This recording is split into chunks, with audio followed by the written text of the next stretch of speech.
So, welcome to this second chapter, and the first thing that I will do is I will save it as 0.0 2. This is the starting base, and now we will jump to the first version of it, or in that case, maybe I should rename it 1. This makes more sense. So, yeah. I hope you will understand that I do some mistakes from time to time. And what we have right here is our scene from last chapter, where we have plucked out the major shapes for the scene composition. And what we also need is we need to do a test render. And I will place a very I will use a very small resolution. I have placed a RenderMan lob. I will move down the max indirect diffuse to 3, continuation path to 3. Should be enough. Continuation depth, I mean, not path. And yeah, maximum samples, we don't need much. We need 16. This is 1 by 1. So I will start a render, and yeah, it looks crazy reflective, and this is because we don't have any materials yet. And for that we can drop down a material library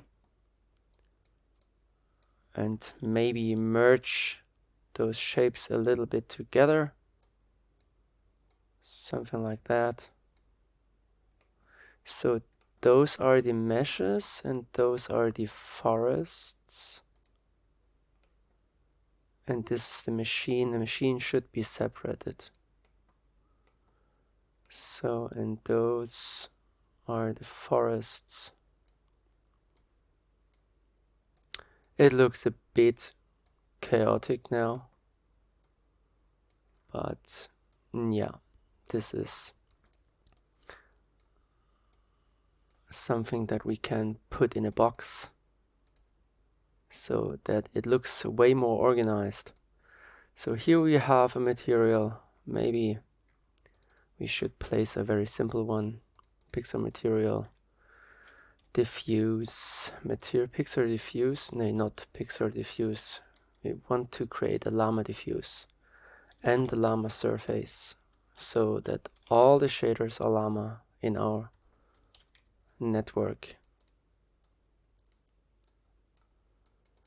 And I will make this little brown for the ground. So this is ground matte.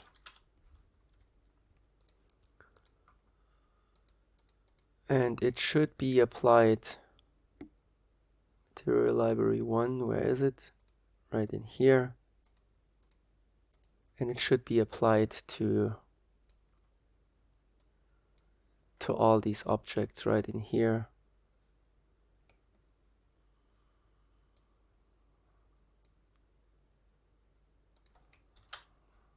So I put the asterisk into it, and so those are our trees. Of course, we can copy paste this, same procedure as here.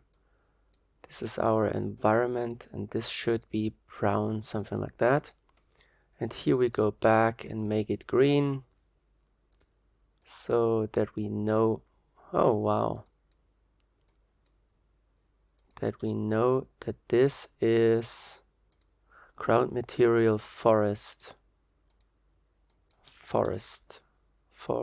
material. So now you see the naming is important. And we will use the same method to create the machine material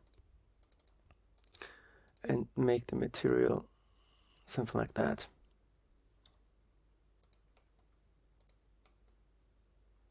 So here we have it. So our wind generators have the correct texturing, so that's only for the blocking. So I will save the stage to the second one, override of course.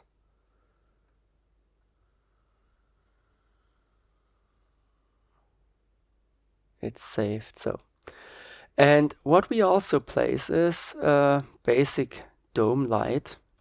So I will create a new merge right in here and a dome light and link it right in here, and we give it a very basic sky color, a little bluish, very tiny, and we'll make it a little brighter maybe, so just to have a sky or something like that.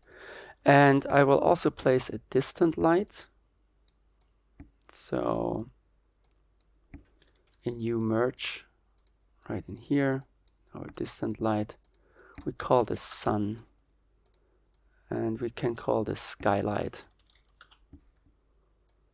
So of course we need to make this a little larger so that we can see where the light is heading, and currently not in the desired direction. Maybe this will look much better. Of course we need to crank up the sun itself. So, and now we also get some interesting ideas for our shadows and how these shadows will work. So maybe the exposure. I think this could look really nice. So the aim is to have something like a scene from the evening or the morning. So I will tint the light a little with the color temperature values. This looks much better and more warm. So I kind of like this. Yeah, okay. Here we have it, a new box. We can make this a little.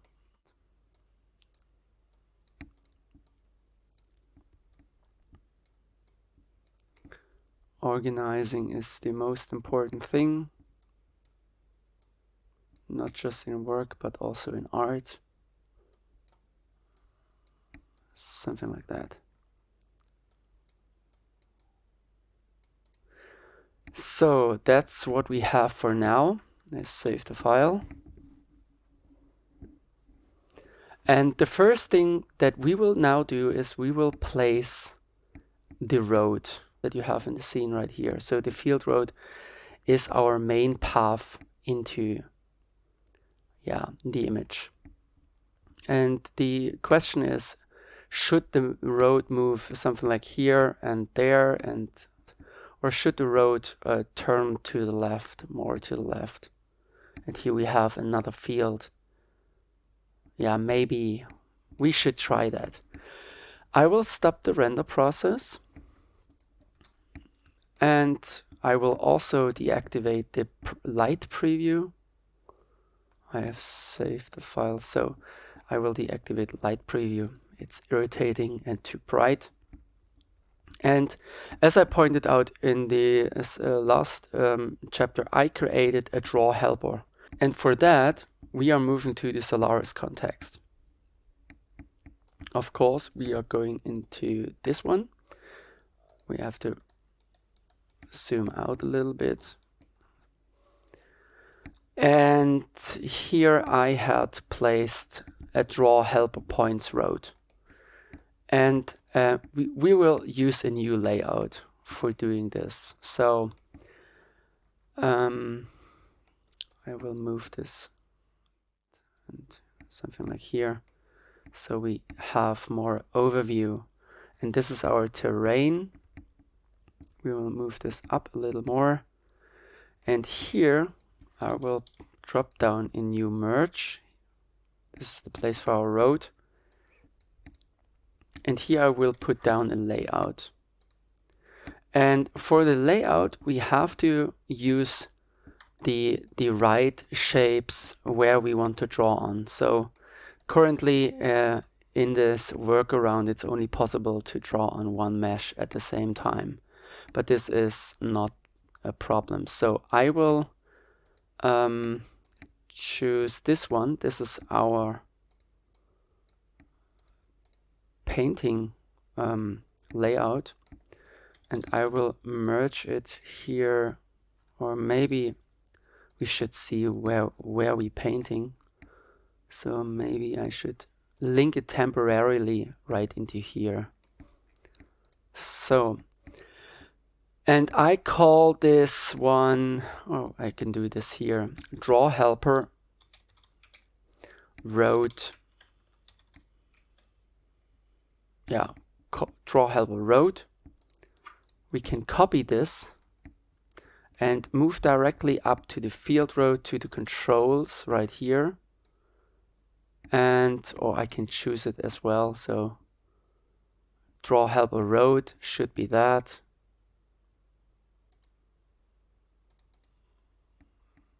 Draw helper road is the road right here. So I will do this red so that we see that we painting. So, and now I go to the layout asset gallery that you have to populate by yourself. And I will drag and drop this cone right in here, this violet cone. I will activate it. And now I see the cone right in here. We can, of course, scale the cone up. We can already do this right now so that we see where we are. So maybe we should also know where the camera is. So I will relink it with, so here of course we have a camera, and we will see the camera hopefully when we go down here. Here's our camera. So our road should be something like here. So maybe we can scale the guide a little. So as well as here. Yeah, this is our camera. And now I go back to this tool, and I will place the path of our road. You have to make sure that your points are in order. That means you cannot put the points where you want, something like here and there, and go back and forth. That's not possible. So you have to build this road in line. So maybe it could be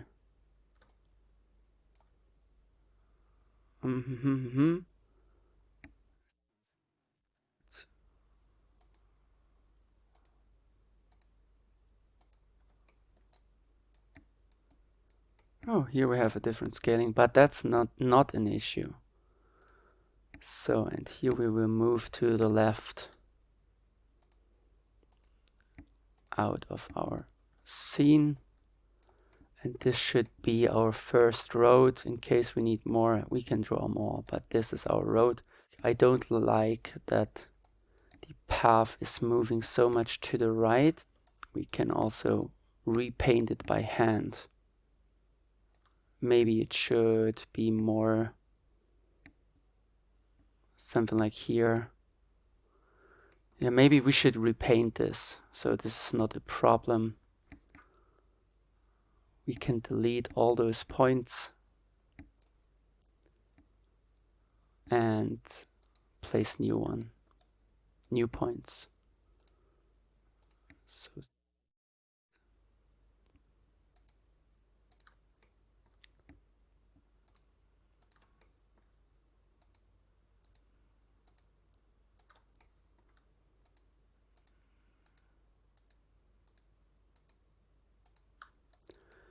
So I hope this will look much better. Road is moving right in here. Here we have our machine. It moves here to the left, and yeah, I think this can look much better. And maybe we should move the camera a little more. Something like, we will probably move the camera more, but 5 meters. Maybe this should be enough for now. So we will delete this connection here. We already have drawn this helper. We can place it here. And all what we have to do is, first of all, we save our file.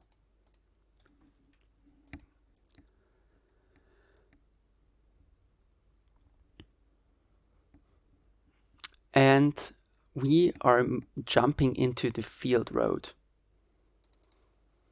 And when we now look at the field road, which is, where is it?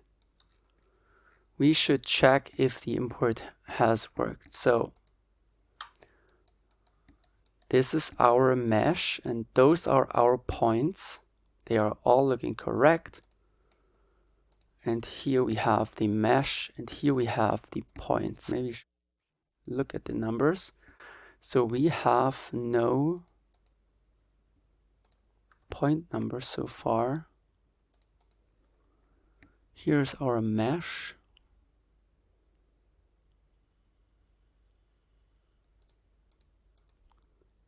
And here they are gone, and this is not what we like to see.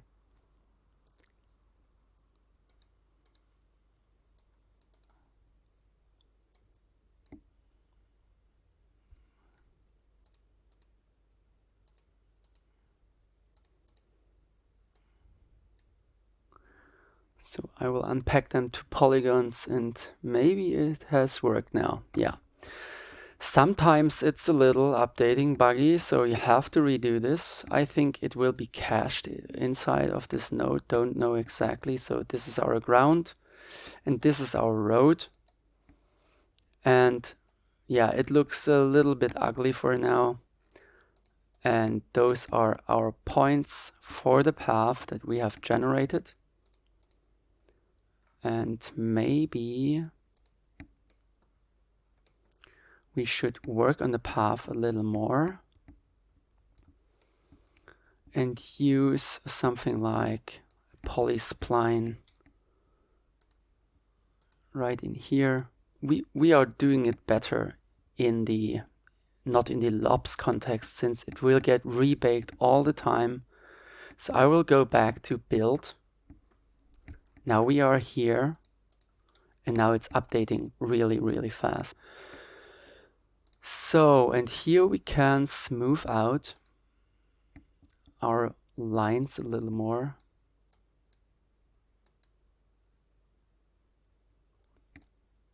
And maybe, or maybe we can do this with the smooth itself. So first of all, we jump here, and we probably place a switch in here so that it's not generated all the time. So, because this is constantly exporting. So this is our line, and then we use a smooth, and maybe, yeah, maybe this looks way better.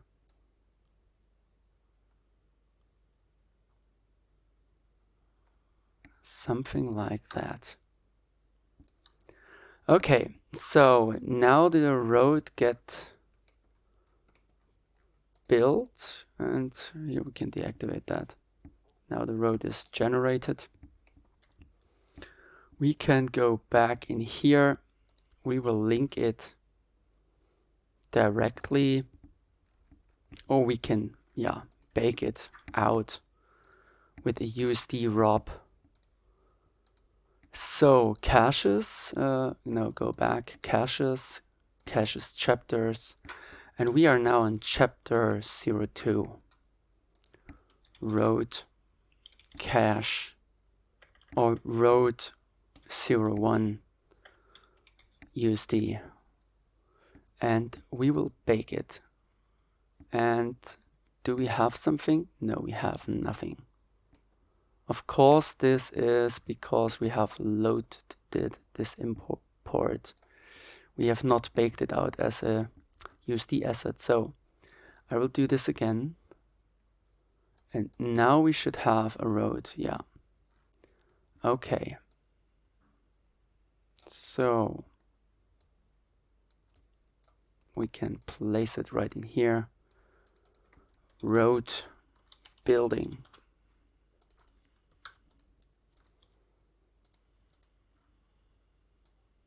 So, and of course we need to have the road on point. So I will use a reference as usual and call this road 1.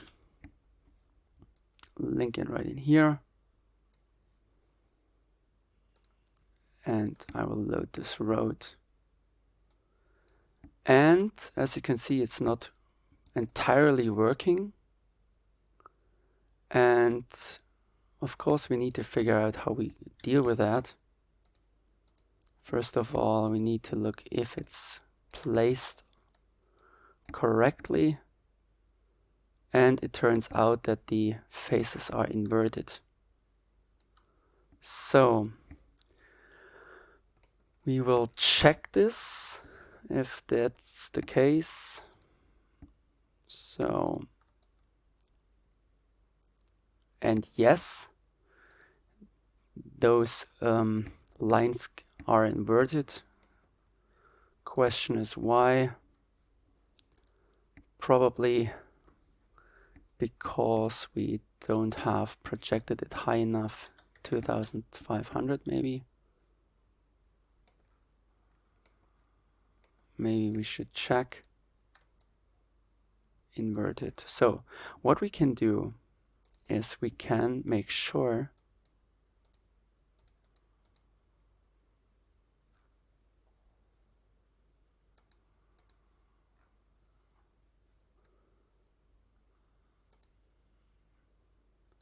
no, that was correct.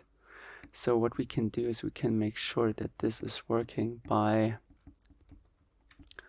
reversing the polygons right in here. And now they are looking into the correct direction, hopefully. Yes. So once again, we need to bake out everything. Save to disk, reload. Of course, we have to look through our camera. So here's our road, and the road is really, really small. And we also have the issue that the mesh is not entirely fitting here, and the question is why. What we can do in order to resolve this is, do we have any translation right here? No. What we can do is we go back and import this shape exactly how it is currently into our generator. Exactly at this point. So I will import the layout ground, and we have to make sure that we have the right one. That's not forest, so here we have it. Foreground plane concept. And, or maybe we should rename it already. That's our foreground plane.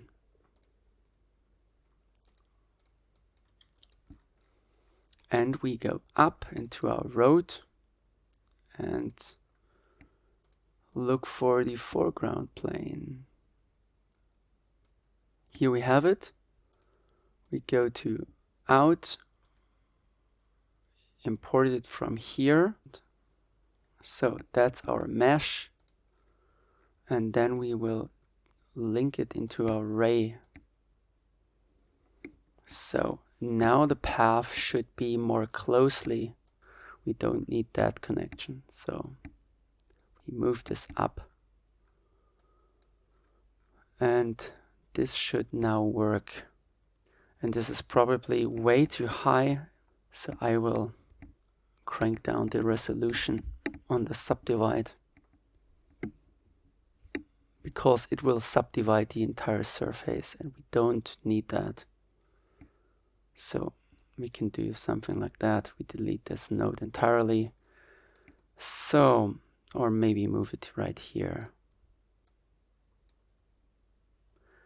So we have projected everything and we need to think about if we need to lift it. Maybe it's enough. So, and here's our road again. And it hopefully looks correct now when we bake it out, save it, and reload it. And now it's stuck in the ground. And this is exactly what I expected. So we should lift up either by moving up the road itself, or the other way would be to directly do it in the lift. So we will go back to our array. And here we have two ways. We can either lift it here. When I would do this 10 right here, you will see it will move into the wrong direction, not what we like. So this is not the place to go. But we can maybe, yeah. This is normal base, so maybe a slightly amount of it. And the rest will be done with a transform. So it's much better now, but still not what we like to see.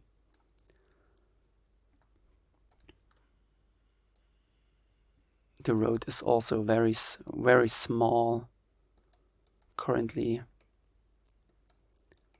Maybe we should do this like that. And what we can do now is I will double check if everything is placed correctly. If we have some transformation somewhere. And I will try to move up the road a little bit. Those distances, or the distance between those meshes, is just because of the resolution and how precise we have placed the points. Oh, we have to move back, not move the camera itself. So I will do a test render now, just to see how it will look. And maybe it's not exactly how we would like to see. The road is very small. Maybe the machine is also scaled too high. Or maybe it's just an impression. So what we could do, we could really move the road a little more into that direction. Or the camera. Maybe we should still only move the camera.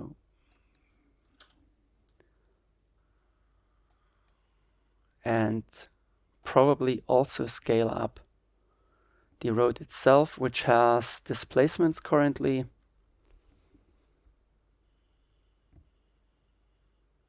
Maybe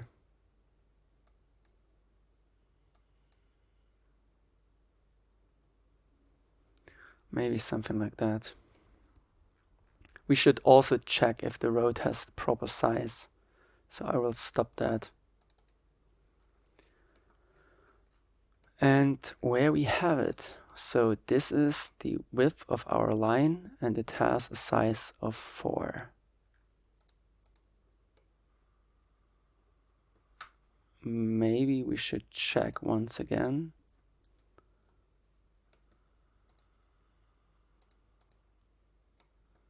Gets placed.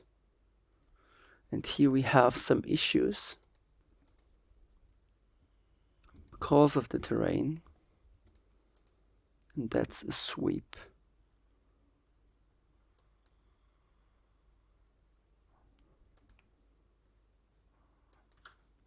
So what we can do, we could make the length a little bigger, something like that. And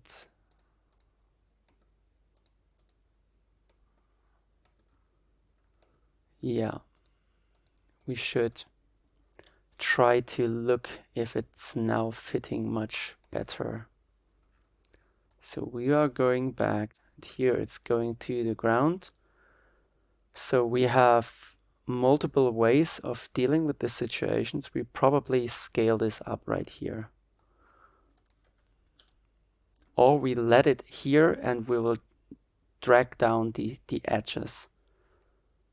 So first of all, I will rebake and we'll reload since we have now, yeah, that looks better. And maybe something, we go as steep as possible. I think this could look nice. I will start to re-render again. And here we have still this gap, but we can resolve this gap now in the shading. We should also make the road a little brighter. So what I do now is I will drop down a material, where is it? Edit material network. And I will switch back to Solaris.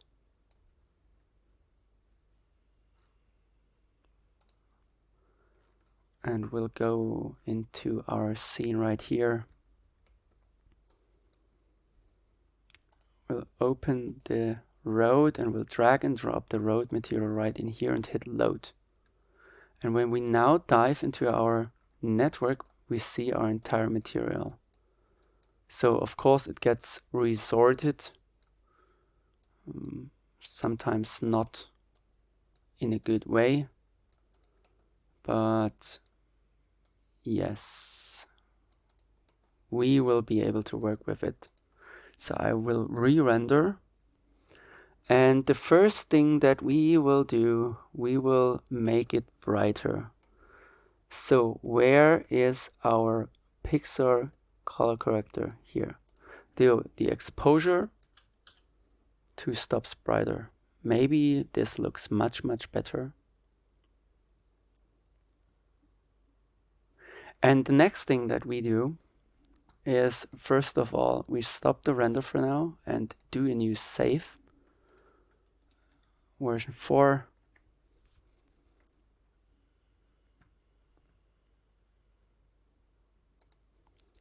Do a new render. And we will now work with the displacements on the ramp and the presence. So here we have the edge presence. And as you can see, it's now blending a little better into the environment.